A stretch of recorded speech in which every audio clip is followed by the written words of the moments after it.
بسم اللہ الرحمن الرحیم۔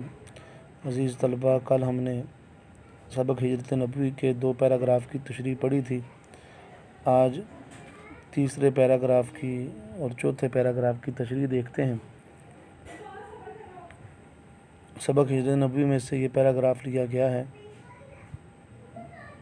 جس میں جناب امیر حضرت علی رضی اللہ تعالیٰ عنہ کو رسول کریم صلی اللہ علیہ وسلم نے اپنے بستر پہ لٹایا تھا۔ پیراگراف آپ پڑھ لیں گے۔ آگے الفاظ کے معنی لکھے ہیں: دعوت، دشمنی، اعتماد، یقین، ارادہ، خیال، پلنگ، چارپائی، موقع تھا، وقت تھا۔ جناب امیر مراد حضرت علی، بستر خواب آرام کرنے کا بستر، فاتح خیبر، خیبر کے فاتح یعنی خیبر کے قلعے کو فتح کرنے والے، فرش گل پھولوں کا فرش۔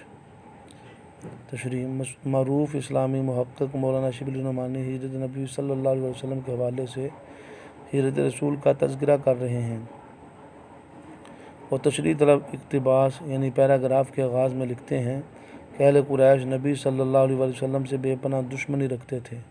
وہ انہیں جان سے مارنے کے منصوبے بنا رہے تھے۔ اس قدر مخالفت کے باوجود نبی اکرم صلی اللہ علیہ وسلم کی دیانت اور امانت پر انہیں بھرپور اعتماد حاصل تھا۔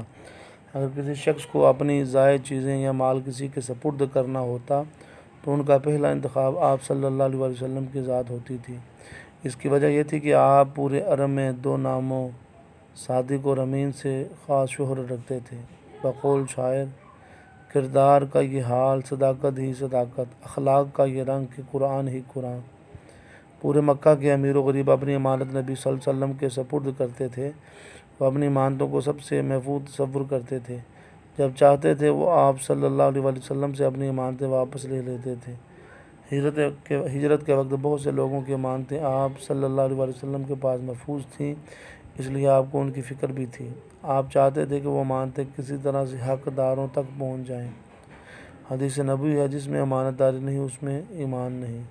اس کے بعد مصنف بتاتے ہیں کہ نبی صلی اللہ علیہ وسلم کو کافروں کے دلی ارادوں کی خبر ہو چکی تھی، اس لیے آپ نے رات کو اپنے چچا زاد بھائی حضرت علی رضی اللہ تعالیٰ عنہ کو اپنے بستر پر اپنے گھر پر بلایا اور فرمایا کہ اللہ تعالیٰ نے مجھے ہجرت کا حکم فرمایا ہے۔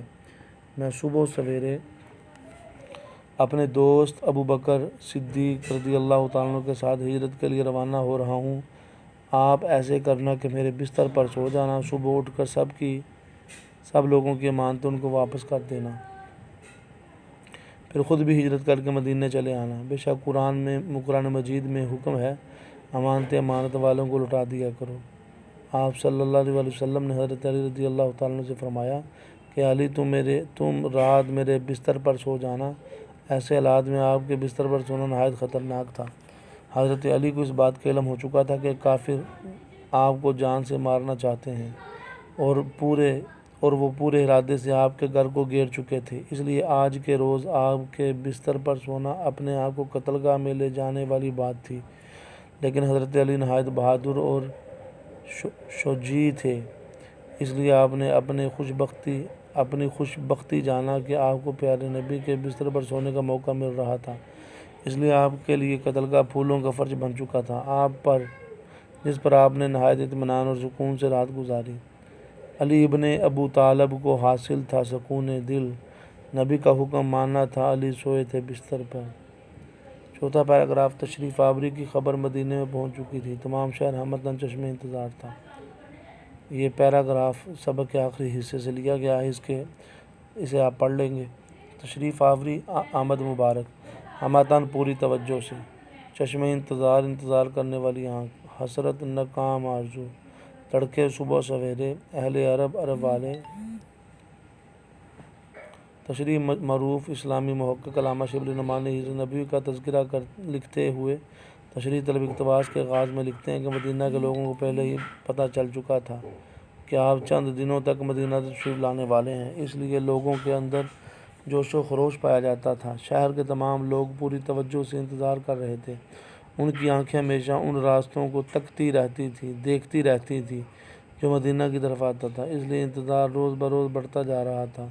مدینہ کے مسلمانوں کی بے قراری میں اضافہ ہو رہا تھا، کیونکہ انتظار موت سے شدید تر ہوتا ہے۔ وہ لوگ ہر روز صبح صادق کے وقت گھروں سے نکل آتے، ان کے بچے ان کے ہمراہ ہوتے، وہ پرجوش انداز میں نعرہ لگا رہے ہوتے کہ محمد صلی اللہ علیہ وآلہ وسلم، محمد عربی آ رہے ہیں۔ ان کا جوش قابل دید ہوتا تھا۔ ان کی حالت کو ایک شاعر نے یوں زبان دی ہے بقول ساجد، تیری آمد کے چرچے تھے زبانوں پر، نظر ہر منتظر تھی یا رسول اللہ۔ وہ لوگ صبح صادق کے وقت گھروں سے نکلتے اور شہر کے باہر آپ کا انتظار کرنے لگتے، یہاں تک کہ سورج سر پہ آ جاتا تو وہ لوگ مایوس ہو کر پلٹ جاتے کہ آج پیارے نبی نہیں آ رہے۔